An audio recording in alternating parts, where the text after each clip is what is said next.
Exclusive. Andy Murray's former coach Alex Corretja has revealed how he spoke to the Scot after his devastating hip surgery to discuss his recovery and eventual comeback.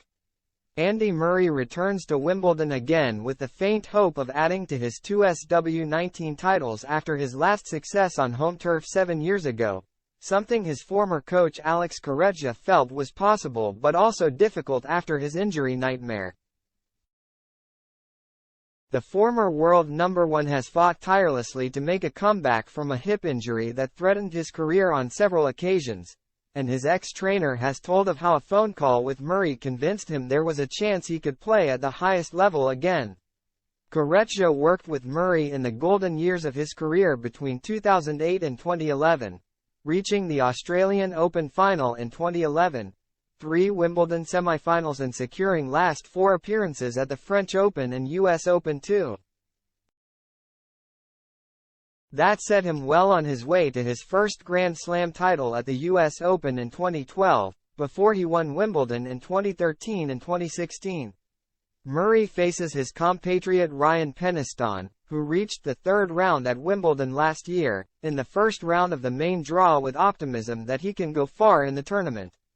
But Corretja reflected on the moment when there was serious doubt about if Murray would actually play tennis ever again after undergoing hip surgery. When he had his surgery, "I phoned him and felt like he was going to give himself a chance to try again," Corretja told Express Sport at ASIC's House of Tennis. "And at that moment, I saw in the news and thought it would be difficult. But I felt like he didn't close the door, and because he did that, I felt he could play good tennis. I wasn't sure how far he could go, but I was sure he could be competitive again. I was a little more worried when he played 5 sets because of his recovery, but I think he's going to be ready." Murray's movement used to be the biggest factor of his game, with the Scot perhaps only second to Novak Djokovic in terms of getting around the court and returning shots.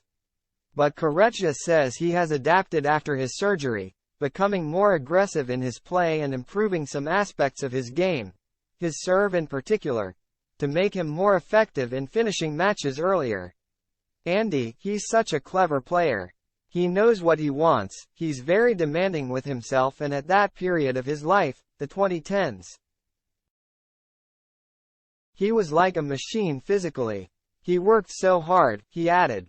"He spent so much time on his game and he based it on being solid, and when he needed to, he was more aggressive.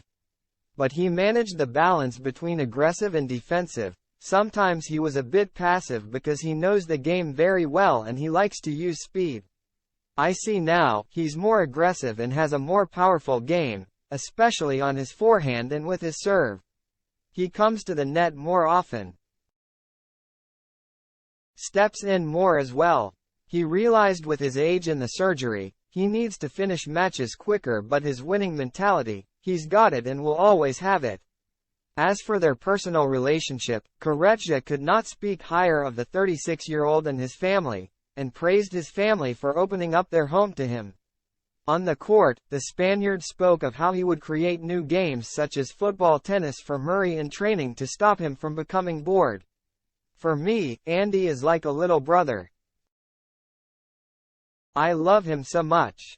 He and his brother Jamie, Kim as well, Judy. They were so nice when we were home together and always had my room ready. They were super nice to me," he recalled. Andy needed to have fun when he was practicing and when he was training hard.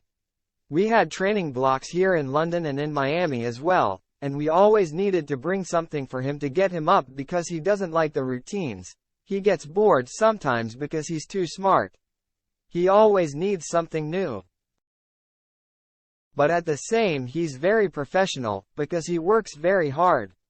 We did a lot of football tennis, sometimes 2v2 or 3v3 in the service box, and he was brilliant. Unbelievable skills with his feet. And whoever loses has to do a forfeit. I remember once in Miami, someone had to take a 4 kilograms medicine ball and go 5 floors to the top up the stairs. When you get there you were sweating and you're just dead. Sometimes we would go to a restaurant, a kilometer away. You had to walk backwards because you lost the football tennis. He was always teasing, an unbelievable sense of humor, and always asking things about whatever you like. He's a very special person in my life.